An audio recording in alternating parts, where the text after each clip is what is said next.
Okay. Okay. So kita hari ni dalam kelas ni betul-betul kelas ni kita disorang ni.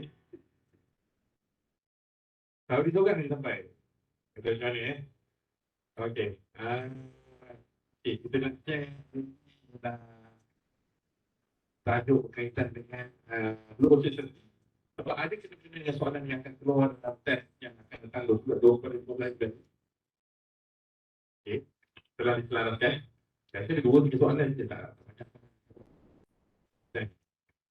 Tapi ada pertanyaan tentang ini. Okay. Okay.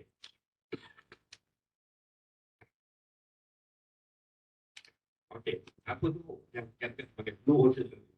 Blue ocean strategy masih baru ni. Dihasilkan oleh dua peneliti dan tim dan Rene Mauber. Okay. So, apa yang dibuat? Kajian yang telah dia teruji, apa yang dia dapat bahawa dalam industri itu berkatakan kepada sehingga 2 kumpulan. 1 kali biru, 1 kali merah. Okay. So, apa dia biru, apa yang merah? Secara mudah je. Dia kata design ni blue ocean strategy ialah biru tu dia melambangkan keamanan. Dia tak ada kalau kata very intense ke, dia very smooth je. Okay. So red dia kata memang banyak dan sangat padat. Okay. Sangat padat dan masuk senang, keluar senang. So banyak orang bersaing. Okay. Alright. So dia kata that aku that kalau kita tengok so tadi aku that control competition is nothing but a blended content. Rival fighting over profit pool. Okay. So digambarkan juga ocean ni sebagai satu bulatan lautan yang kecil. Okay. So ramai orang terkumpul-kumpul itu dia punya pasaran makin lama. Okay. So sama juga kalau kita bayangkan kalau kata gambarkan sebagai sebuah cake. Okay. So bila ramai orang nak, kita kena spice itu naik ke. So bila kita terpaksa hasilkan itu, jadi setiap orang akan dapatkan sikit saja. Okay. So itu konsep yang dia bawa. Okay. Okay. So apa dia punya likely situation? Okay. So kita tengok kat Red Ocean. Okay. Kita tengok kat Red Ocean, kita nampak compete in existing market space. Okay. Bersaing dalam pasaran yang semasa. Okay. Beat the competition. Exploit existing demand.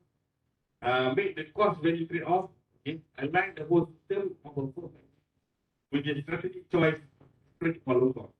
So secara kata ni, kebanyakan syarikat memang guna Red Ocean. Compete nak jadi number one dalam yang kecil. So profit dah makin muncul.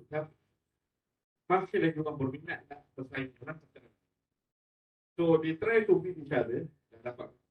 So when you get number one place, it doesn't mean that you be there for long. Okay? Ada orang yang akan try to beat you up. So again, exploiting as demand. Okay? Cuba extendkan dia punya demand yang ada. Tapi sebenarnya demand tu dah ada. Tak ada banyak lagi. Tapi apa yang dia akan buat, dia akan cuba create kos-kos baru sebagai tambahan. Kononnya ianya satu perkara baru. Kadang-kadang dia orang pernah dengarkan business development department. Okay. Itu antara kerja-kerja business development macam kan. Create cost yang tak pernah wujud. Okay. Create cost yang tak pernah wujud supaya pengguna membayar lebih untuk perkara yang tidak pernah ada. Okay. Membayar lebih untuk perkara yang tak pernah ada. So just to create an artificial supply. Okay. So they just increase the cost for not what's the reason. Okay. Just to increase. Sebab saya dah tahu kan, kita lihat syarikat akan menuntut supaya setiap syarikat menghasilkan satu pencapaian yang lebih daripada tahun sebelumnya. Okey. So nak dapat ini tu, dia akan berdasarkan, dia tak berdasarkan apa ni, perkara-perkara tertentu. Jadi perkara-perkara tertentu tu apa dia? Banyak, selalu tak boleh dijelaskan. Dia just plug tiga. Main ambil je, tak pada wujud tak ada, tak tahu dia kita 40%. Nak dapat balik kerah tu apa yang kita dapat tahun ni, don't guarantee pun. Benda tu, mungkin kita COVID ke, mungkin masalah ada mogok ke, ataupun masalah perkara lain yang berlaku ke. Nak dapat kerah tu dah same one pun dah kita, dia tiba-tiba pula dia kata, oh, kita akan menambah bisnes selama 30%. Kat mak dia datang 30% tu. Unless semasa bajet dibuat, kita dapat bawa masuk klien baru. Okay, kita dapat masuk klien baru, mungkin kita akan melihat, okay, ini long term ke, short term project ke, sekali one off ke, macam mana. Okay, itu yang nak perhatikan. Okay, but then that is all red ocean strategy. So dia punya profit dia dah kecil dah. Semua orang try to cut the same chain tu. So tolong makanan macam tingkatan pasarannya semakin mengecil dan tak habis. So kadang-kadang kita fokus kepada blue ocean. Okay. Lautan biru yang terluas. Okay. So apa yang dia maksudkan? Uncontested market space. Okay. So kita tidak lagi melihat kita compete dengan orang yang dalam menjadi bisnes kita yang sama. Kita melihat dalam konteks yang berbeza sama sekali. Kita combine kita punya keupayaan kita dengan pasaran keliling. Contoh kita pergi pasar. Okay, kita pergi pasar. Now, kita tengok ada bahagian jual ikan, jual ayam, sayur, buah dan macam-macam. Okay. Now, kalau dia rate market punya strategi, dia akan try to beat each other in terms of product, services, quality dan sebagainya. Okay. Itu rate ocean. Tapi blue ocean strategi, dia akan melihat secara the whole pasar dia punya market. Okay. Maknanya sama-sama take up responsibility. Okay. Penjual ayam sama-sama menyokong untuk the business goal supaya pasar yang dibangunkan itu jadi pasar yang paling berjaya dalam banyak pasar yang ada. Faham ke tak faham? Okay, tak pernah faham So kalau dulu orang yang datang ke ayam, katalah ada 12 orang. Ada kedai A, B dan C. Okay. So A, B dan C terpaksa orang kata bersaing untuk mendapatkan pasaran yang sedia ada yang sangat kecil tu. Okey. Tetapi jumlah orang sama je, jumlah orang kecil. Okey. So orang ni turun harga, orang ni naik harga, dia mainan sama dia. So tak mana. So tapi kalau setiap peniaga itu melihat konsep of pasar yang dia serve itu untuk dijadikan sebagai pasar yang paling berjaya. Maknanya is looking beyond just peniaga ayam. But peniaga buah, sayur dan semuanya terlibatkan untuk menarik customer datang lebih ramai lagi untuk membeli belah dekat pasaran yang mereka ada. Itu masuk uncontested new market. Okey. Maknanya benda tu tak fikirkan. Okey.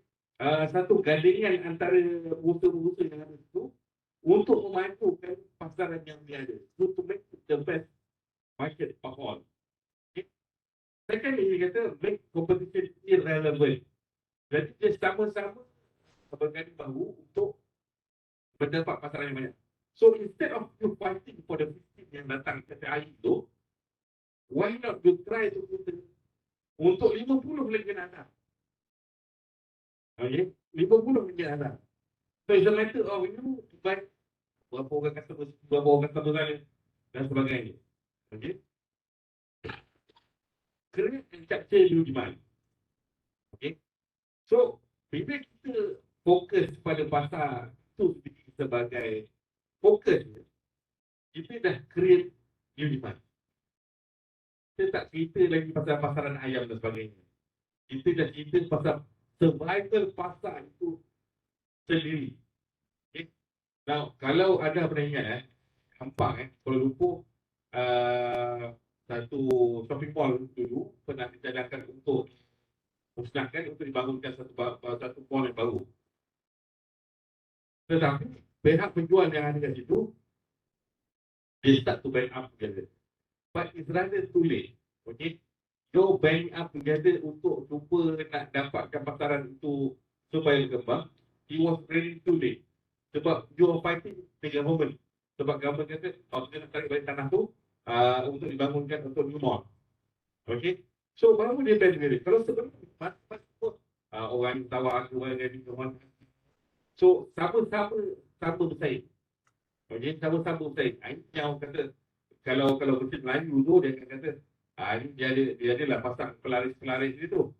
Okey, dia pasanglah, letaklah macam-macam lah pakailah bubur nak bagi untuk melaris. Itulah katanya. Okey. So the break the value costing off. Okey. So dia tak lagi concern pasal margin break-even yang ada yang biasa. Okey. Dia dah biasa yang satu yang besar. Align the whole system of the first and pursuit of depreciation and low cost. Nah, ini yang kita lakukan. Nah, rakan-rakan kita yang mungkin berada di Johor, Kuala Lumpur, itulah, dan ada kot sikit. Kalau kedai makan, dekat gerai-gerai, kedai nombor 1, 2, 3 dan 4, lain-lain jualannya. Okay? Tapi kalau mungkin KL, tentu mungkin ada dan semua lelaki dia akan tengok setelah orang jual nasi, setelah jual air, setelah lagi akan nasi balik. Okay, jual nasi balik, orang sebelah pun jual air. So, dia punya competition masih sama lagi. Tak jauh beza. What I mean competition yang berbeza, orang jual lauk, gerai A. Gerai B jual air. So, gerai C tu, dia dah jual Indian food. Okay, Indian food. Kedai C jual air, okey. Dia jual air yang air buah balang besar. Itu dia cakap terkandung kan. Okay. Air buah balang besar. Dia punya bekas air besar. Okay. So dia try to differentiate. Empat kedai yang ada tu, so dia don't compete with them. Okay. Dia bukan bersaing sama dia. Dia look at the survival of the entire shop rather than survival secara sendiri. Okay. Itulah yang akan kita sebagai dia punya konsep dalam pasaran. So banyak syarikat sekarang ni dia apa yang nak buat. Okay. Now, bayangkan kalau kita lihat industri pengangkutan dia berhubung rapat dengan dia punya producer yang orang yang keluarkan producer. Okay. Dia terus buat kilang-kilang yang menghasilkan produk. So kalau dia melihat diri dia sebagai satu rantaian, okay, supply chain, then dia service different di market. Okay, dia service at different set of market. Dia tak sama macam apa yang kita sebut tadi. Okay, so kalau nak baca buku ni, memang ada buku ni. Namanya Blue Water Strategy. Okay.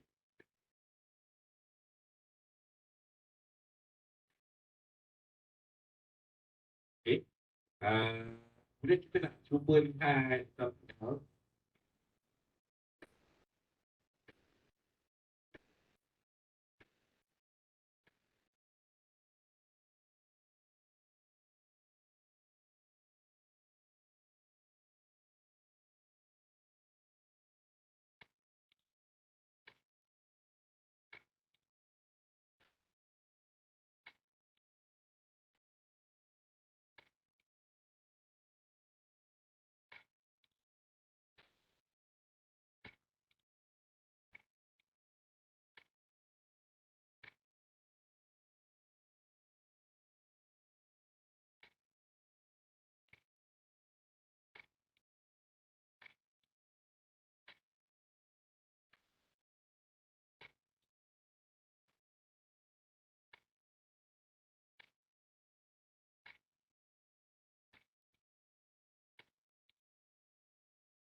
So, kan kita nak share tentang apa yang kita sebagai kanban.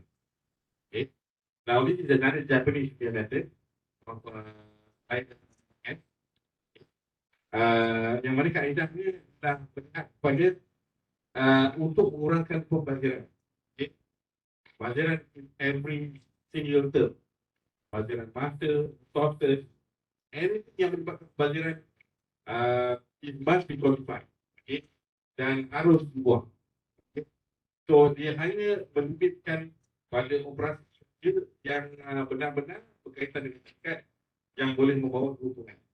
Okay. So, kita streamline saja apa yang kita tahu. Mana bisnes kita yang kita buat, betul. Dan syarikat yang kita lihat, banyak syarikat-syarikat buat perniagaan, dia sebenarnya dia berdepan dengan isu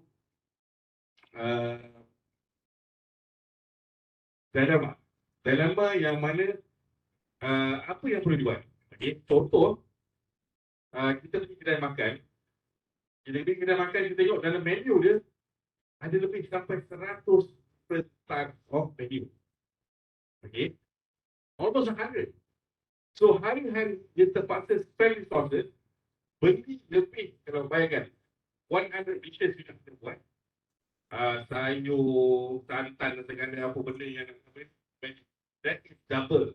Okay. 100 times dengan tu. So you're talking about almost 1,000 ingredients that you have pilih. But at the end of the day, lauk yang mana yang cepat habis? Okay. Lauk yang mana yang paling cepat habis dan selalu dihabiskan? Lauk yang mana sampai sudah daripada pagi sampai jam petang tak ada orang ambil langsung, tak usik pun. Hanya kerana bila dah lauk lain dah habis, orang mula cedok jalan lauk. Okey, sebab dah tak ada pilihan. Okey.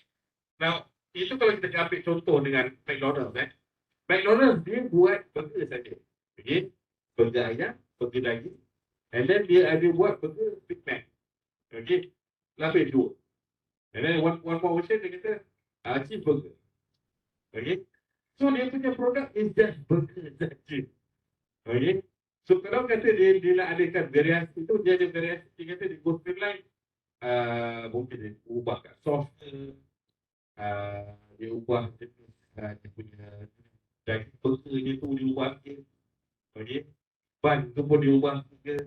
So tapi dari dia punya offering tu masih lagi benda yang sama. Burger. Okey. Cuma sekarang kita tengok McDonald's dah mula ada dah, and then dia dah ada McCafe. Okay. McCafe pun dia ambil kek tu daripada chicken recipe. Okay. They don't produce their own cake. Okay. They don't produce their own cake. Okay. Dah mula nampak kek kat situ, McDonald's dah mula goyang. Okay. Kalau di sebelah sini kita ada nasi lemak. Kalau dekat India dia ada lain. Dia ada burger Maharani. Okay, dia ada burger Maharani, which is vegetable burger. Okay, tak ada daging. Okay, dia ada ayam dengan vegetable burger. Okay, so kita lihat, kerap kali banyak orang kata, oh, dia pergi satu tempat, orang dia kata, oh, kita kena pakai, orang kita pakai ini, orang kita pakai ini. So, pada peniaga akan mula berasa sanksi. Apa yang perlu dibuat? Okay. So, akhirnya, pihak peniaga nak cuba dapat the right formula. Nak bolehkan perniagaan itu berjaya dan kekal lama dalam persaingan. Itu yang selalu jadi isu. Okay, itu selalu jadi isu. Kita lihat banyak sangat pembaziran berlaku sebab dia nak cuba kita untuk semua keperluan. Okay, so kalau kita lihat kata penjualan orang dekat China, dia ada specialized kedai yang jual. Okey, mi dan gol. Bukan kedai tak ada. Ada. Okey, ada kedai. Tapi kalau ikut asal usul kedai bakso tu daripada Malaysia. Okey, kedai yang jual mi dan biosop memang ada kat Malaysia. Tapi tak kata banyak sangat. Ada tapi tak kata berapa popular. Okey, kalau dekat Vietnam dan China, kita lihat kedai-kedai tersebut ada perbezaan. Okey, yang jual mi dan bihun tu satu jenis kedai. Dan perniagaannya daripada sepanjang hari. Daripada pagi sampai ke malam. Pagi sampai ke malam. Dia just doing the same thing. Okay? Tak ada perubahan. Dia punya income pun kuat tadi. Okay? So, maknanya dia stay focus. Okay? So, pernah ada former student, you punya senior dia pernah tanya saya, mereka cuba nak masuk dalam pasaran jual burger. Okay? Dan mereka merasa dilema. Apa yang perlu ada atas satu burger? Macam mana kita nak maintain harga satu burger itu dalam sel tidak melebihi RM3. Sebab melebihi RM3 dan jadi masuk harga macam McDonald's ni harga. So takut jadi dipikir nak jual satu burger. So a simple burger tu maksudnya apa? How much kita kena buat? So ada yang kata, oh kita kena letak telefon, letak purple letters. Tahu purple letters? Apa? Purple cakap purple tu. Purple cakap purple, lepas tu letak ada yang setengah tu. Invest. Kalau kat Terengganu ni, ada yang tak jagung. Jagung ada. Ada yang letak baked bean. Okay? Kacang merah tu, kacang merah yang tadi tu. Okay? Lepas tu, apa lagi? Tomato. Okay? Tomato pun kena ada. Okay. Right. Itu bab sayur. And then, bila comes to dia punya sauce ni. Mayonnaise. Chili sauce. Tomato sauce. Okay, lepas tu kena letak pula black pepper pula lagi. Ini pun sauces. So, macam mana you nak your cost down, nak maintain harga below RM3. But then, apa yang dilihat zaman sekarang, kalau saya Terengganu, kita lihat sekarang dah mula ada trend towards premium type of food. Okay? Banyak cuba cater for western punya food so that dia boleh capai apa yang dikatakan sebagai market differentiation. Tapi apa yang berlaku sekarang, terlampau banyak cafe hipster yang ada dekat belah Terengganu ni yang apa the same thing but different terms of prices. Okay? Spaghetti sama je. You boleh tengok carbonara, spaghetti bolognese tu, and then aglio olio tu. Okay? Tiga tu je. Tapi price ni ada yang as low as $6. Ada yang sampai RM22 per dia. Okay? And then you have the daging bakar. Okay? You have steak, you have danok. Macam-macam harga. Ada yang serendah RM5 satu chicken chop. Ada yang naik chicken chop sampai harga RM18 chicken chop. Okay? Ada yang kata, oh portion banyak. Okay, portion sikit. Okay? Sampai RM30, RM40 dapat apa? Big platter. Ada sausage, ada daging, ada ayam. Oh, itu liur kawan tu. Tak breakfast lagi ke? Ya, betul. Itu cerita pasal makan dah lo pagi-pagi. Dah lah tak ada tu. Dah terliur nampak. Okay. Okay. So, principle of Kanban, start with what do you want now? Okay. Kita cari apa yang kita nak buat. Okay. So, kita start exactly apa yang kita set up to do. Okay. No side show. Okay. Jangan risau pasal orang kata, kita buat ni, kita buat. Nanti dulu. Focus your basic product dulu. Okay. What's your target? Okay. Then, kemudian tu baru kita add on. Okay.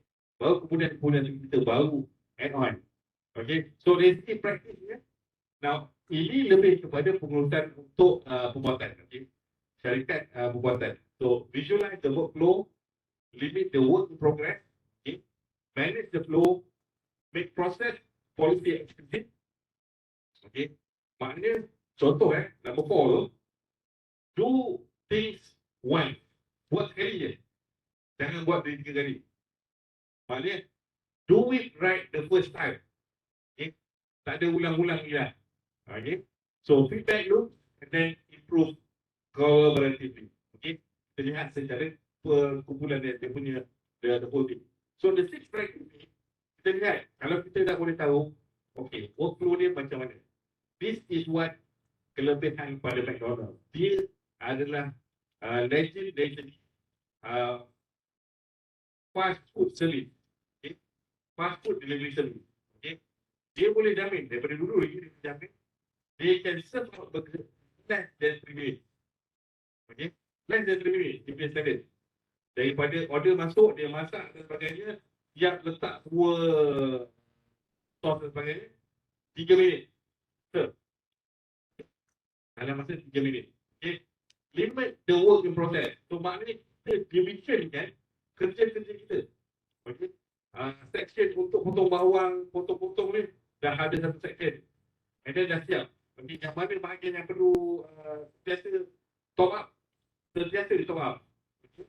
Bahagian yang goreng, buat goreng saja. Okay? Manage the flow supaya bahagian yang berurusan untuk menyiapkan the whole product. Okay? Ambil sambung, and then complete macam kita buat kereta. Okay? So it start off with everybody knowing flow tu kat mana. Oh, aku section kat sini, tugas kat sini, buat kat sini. Okay? Limit the work on progress, maknanya kita pastikan kita punya section tu screw ada cukup, dia punya tooling semua ada cukup, kita punya machinery tu tak rosak, everything is in order. Okay? Everything is in order. Alright? So when kita dah make sure everything do once correct. Okay?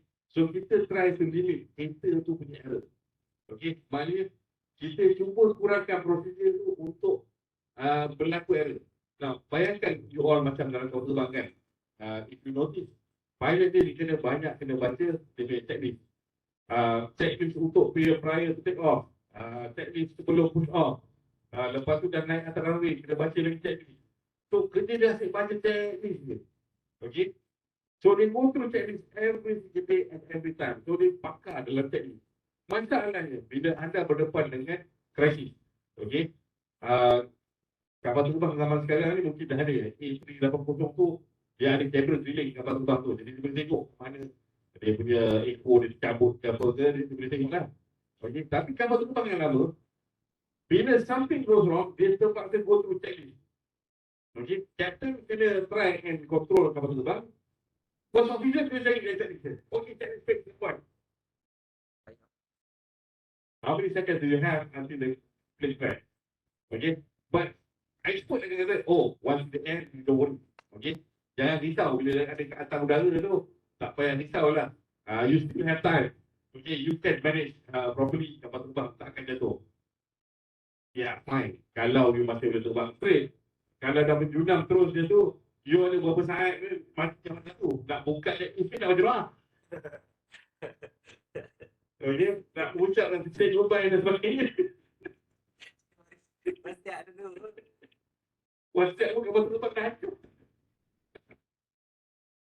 Okay, so ini yang kadang-kadang yang menjadikan masalah. Okay, so because they are so used to checklist, bila nak go through, nak tahu what's wrong with the plane, what's the best course of action, ini timbul masalah.